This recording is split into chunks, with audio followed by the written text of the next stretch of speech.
Why, Troy? Why?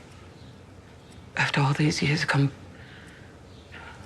dragging this in to me now. It don't make no sense at your age. I could expect it this 10, 15 years ago, but not now. Age ain't got nothing to do with it, Rose.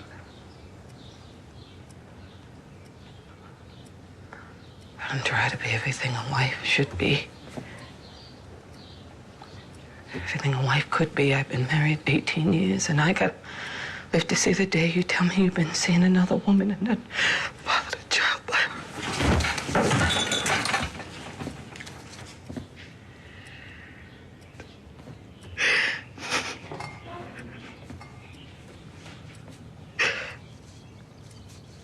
And you know I ain't never want no half nothing in my family. My whole family is half. Everybody got different fathers and mothers. My two sisters, my brothers. You could hardly tell who's who. Could never sit down and talk about Papa and Mama. It's always your Papa, your Mama, my Papa, my Mama. And I ain't never wanted that for none of my children.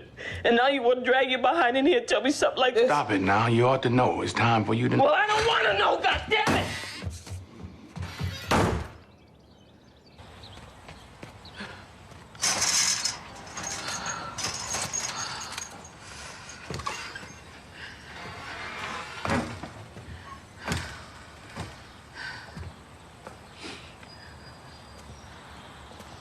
Rose, I just can't make it go away. It's done now. I can't wish the circumstances of the thing away. And you don't want to either. Maybe you want to wish me and my boy away. Maybe that's what you want. Well, you can't wish us away. I got 18 years of my life invested in you. You ought to have stayed upstairs in my bed where you belong. Now, listen to me. We can get a handle on this thing. We can talk this out, come to an understanding. All of a sudden, it's we. Where was we at when you were down there rolling around with some godforsaken woman? We should have come to an understanding before you started making a damn fool of yourself. You're a day late and a dollar short when it comes to an understanding with me. Rose, it's just that she give me a different idea, a different understanding about myself. I can step out this house and get away from the pressures and the problems, be a different man. I ain't got to worry about how I'm gonna get the roof fixed or pay the bills, or I can just be a part of myself I ain't never been before. What I want to know is... What I want to know is, do you plan to continue seeing her? That's all you can say to me. I can sit up in a house and laugh. You understand what I'm saying? I can laugh out loud, and it feels good. It reaches all the way down to the bottom of my shoes, Rose. I can't give that up.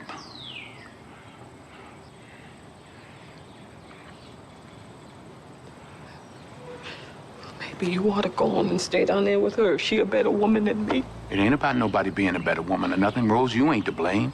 A man couldn't ask for a better wife than you've been. I'm responsible for it.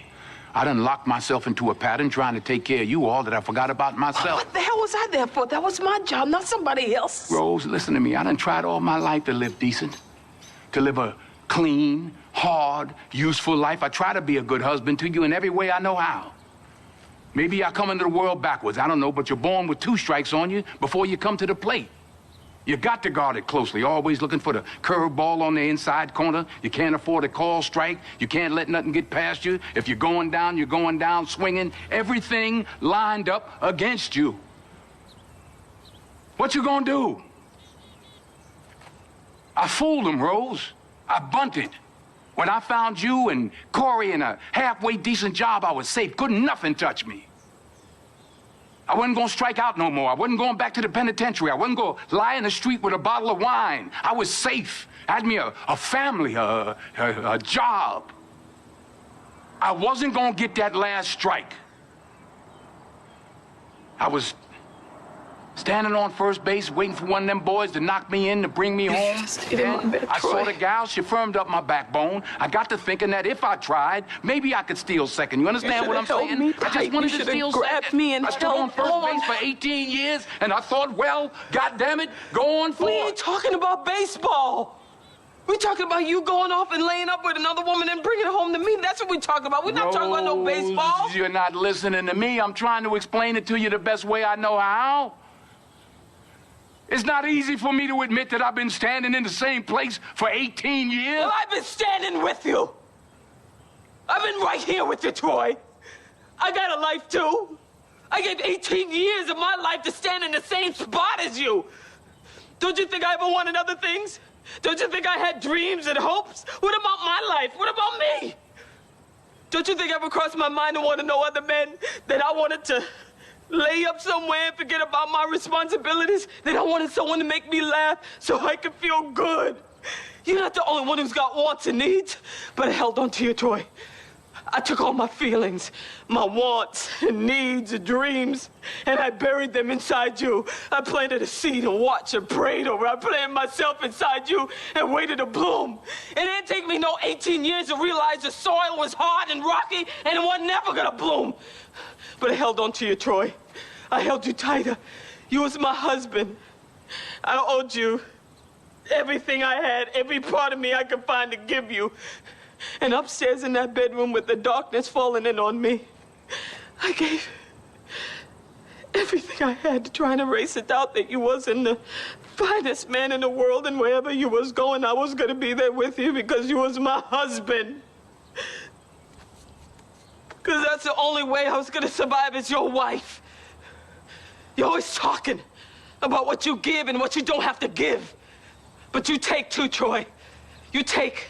And don't even know nobody's giving. Say I take and don't give. Troy, you say I take and don't Troy, give. you hurt my arm. I don't give you everything I got. Don't you tell that lie. Troy, don't you tell that lie on me. Troy, you hurt me. Troy. All right. That's strike two. You stay away from around me, boy. Don't you strike out. You living with a full count. Don't you strike out!